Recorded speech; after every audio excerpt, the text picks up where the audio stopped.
और जैसे मैंने बताया कैंसर वाले जो पेशेंट्स हैं उनमें तो ये बहुत बड़ी एडवांटेज है कि बहुत अर्ली स्टेज के अंदर भी हम पेशेंट के कैंसर का पता लगा सकते हैं।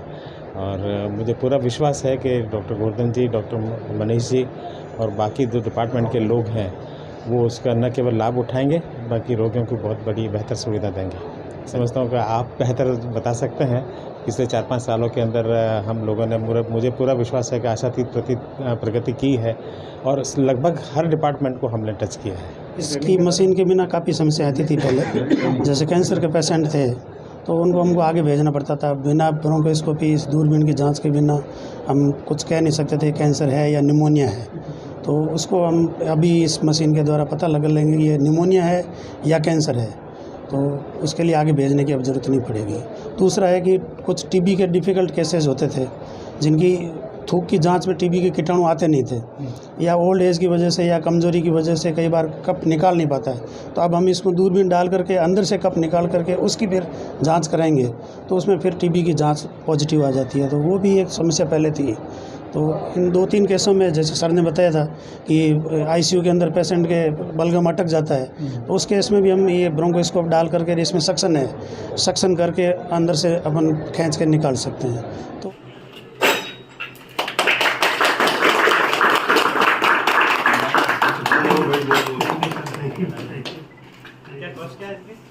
लगभग 32 लाख अभी मशीन ही आई सर। ये ज़्यादा इम्पोर्टेंट हाँ, ये घुमार मशीन ठीक है। वैसे घुमा बस सही बस सही बस आ जाएगी। ओके। तो लाइट है, ये 2 लाइट सोर्स है, इसमें कैमरा है और ये तो एक सक्शन के लिए होल है। कैमरा कौन सा, बड़े वाला होल ब्लैक या छोटे वाला? ये ब्लैक वाला होल है वो सक्शन का है। ब्लैक वाला होल सक्शन का है। बायोप्सी तो अंदर डाल के अंदर ये सक्शन वाले सेंटर आएगा। सेक्शन वाले से जाएगा। इसका डायमीटर कितना लग रहा है ये? कि ब्रोंकोस्कोप जो आप ये तो चलो 0.5 mm की कितना डायमीटर है कितना इसका? डायमीटर है? 2.8 नहीं, डायमीटर। 2.8 जो है ये एक्सटर्नल डायमीटर है। एक्सटर्नल डायमीटर नहीं मेरे को ये बताओ डायमीटर। मैम, ये तो 2.8 है इसका। 2.8 कौन सा? सेक्शन सेक्शन कौन सा है आप ये बताओ। होल दिख रहा है बड़े वाला आउटर जो है ना इसका मैम वो 5.9 है। 5.9 आप 6 मतलब हाँ, 6 6 yes, क्या 6 mm? हाँ, 6 mm 6 mm मतलब हाँ। हाफ सेंटीमीटर का जो है वो हाँ, लेके हमें हाँ, जाएगा। हाँ। और इंटरनल जो है इंटरनल जो है इसका ये 2.8 है मैम। 2.8 सक्शन मतलब चैनल, हाँ सक्शन चैनल जो है। हाँ, बायोप्सी से। बायोप्सी यहाँ से लगेगा, यहाँ से ब्रश लगेगा। यहाँ पे मेंशन है ये मेंशन है। 2.8 इसका इंटरनल डायमीटर हो गया ये। 6 और 3 का कर दो एवरेज। कंप्यूटर बटन और ये ब्रोंकस उसके बाद ये एंगुलेशन होता है ना, जैसे ये किया, ऐसे किया, ऐसे करके अपने को अगर राइट में मुड़ना है, राइट में घुसना है, मैंने इसको यूँ राइट में टिल्ट कर दिया, फिर मैं उसको आगे और करूँगा।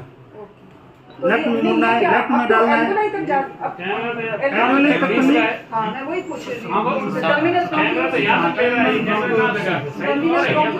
दूसरे वाला जो है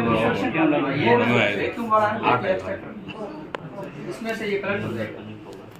और ये सेक्शन कैसेटर को भेजा जाए तो या इसमें सर आप सैंपल वगैरह ले सकते उतना फिर अपन यहाँ हाँ, पे इसके अंदर इसको अलग कर सकते हो हो। अब जैसे ये यहाँ करेंगे ना, यहाँ सक्शन साहब में तो ये इसमें आके इसमें तो सैंपल आएगा ना, वो बायोप्सी के लिए जा सकते हैं आप।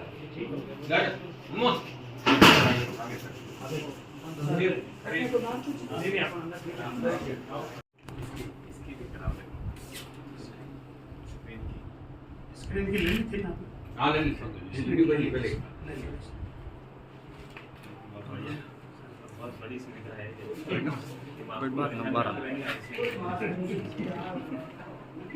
देखिए, इसकी मशीन के बिना काफ़ी समस्या आती थी पहले। जैसे कैंसर के पेशेंट थे तो उनको हमको आगे भेजना पड़ता था। बिना ब्रोंकोस्कोपी, इस दूरबीन की जांच के बिना हम कुछ कह नहीं सकते थे कैंसर है या निमोनिया है। तो उसको हम अभी इस मशीन के द्वारा पता लगा लेंगे कि ये निमोनिया है या कैंसर है, तो उसके लिए आगे भेजने की अब ज़रूरत नहीं पड़ेगी। दूसरा है कि कुछ टीबी के डिफ़िकल्ट केसेस होते थे जिनकी थूक की जांच में टीबी के कीटाणु आते नहीं थे, या ओल्ड एज की वजह से या कमज़ोरी की वजह से कई बार कप निकाल नहीं पाता है। तो अब हम इसको दूरबीन डाल करके अंदर से कप निकाल करके उसकी फिर जांच कराएंगे तो उसमें फिर टीबी की जांच पॉजिटिव आ जाती है। तो वो भी एक समस्या पहले थी। तो इन 2-3 केसों में जैसे सर ने बताया था कि आईसीयू के अंदर पेशेंट के बलगम अटक जाता है, तो उस केस में भी हम ये ब्रोंकोस्कोप डाल करके, इसमें सक्शन है, सक्शन करके अंदर से अपन खींच के निकाल सकते हैं।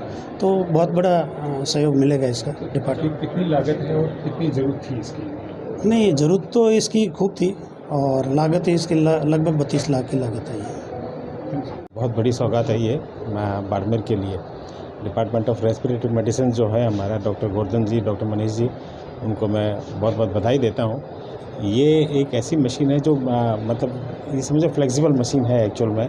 तो सांस की नली जो है, सांस की नली आगे जाके दोनों लंग्स के अंदर जो जाती है, उसके अंदर फिर आगे भी उसके बहुत सारे पार्ट्स होते हैं, तो उन सब के अंदर जाके कई चीज़ों में ये काम आती है। उनको देख भी सकते हैं कि उसमें क्या बीमारी है। अगर किसी प्रकार का कोई कैंसर है, कोई दूसरी तरह की बीमारी है, तो उसकी बायोप्सी लेके सीधे भेजा जा सकता है ताकि उसका आगे का ट्रीटमेंट किया जा सके। उसके अलावा इंटेंसिव केयर यूनिट वगैरह में भी बहुत ज़्यादा काम आती है। कई बार क्या होता है कि जो अपने ये म्यूकस होता है, या जिसको अपन जिसमें बलगम कहते हैं, ये बलगम क्या है, सांस की नली में फंस जाता है। अगर वो सांस की नली में फंस के ब्लॉक कर दे तो आगे का फेफड़ा काम नहीं करता है। तो ऐसे में उसको निकालने के लिए भी बहुत बड़ा काम आता है इसका। तो एक तरह से ये ऐसी कंडीशंस में ये लाइफ सेविंग है। और जैसे मैंने बताया, कैंसर वाले जो पेशेंट्स हैं उनमें तो ये बहुत बड़ी एडवांटेज है कि बहुत अर्ली स्टेज के अंदर भी हम पेशेंट के कैंसर का पता लगा सकते हैं।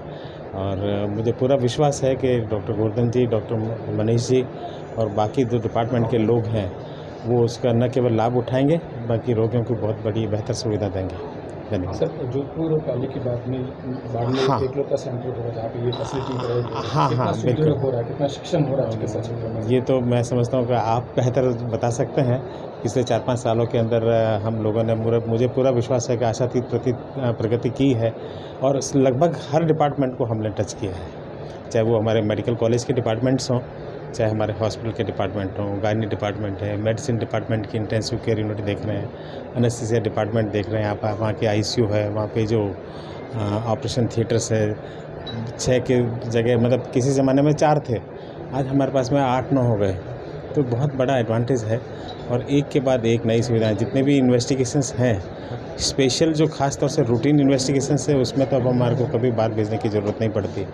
डॉक्टर सब हमारे इतने ट्रेन हो गए, इतने एक्सपर्ट हो गए हैं कि जब तक बहुत ही ज़रूरी सुपर स्पेशलिटी के पेशेंट नहीं होते हैं तब तक वो बाहर नहीं जाते। आपको मालूम है कार्डियोलॉजिस्ट की सेवाएं हमारे यहाँ पे बेहतर, आज से 5 साल पहले शायद कोई सोच भी नहीं सकता था कि हमें कार्डियोलॉजिस्ट मिलेगा, और आज हम ये सब काम कर रहे हैं। और मुझे पूरा विश्वास है बहुत जल्दी MRI और कैथ लैब की सुविधा भी बाड़मेर वासियों को मिलेगी। Thank you sir.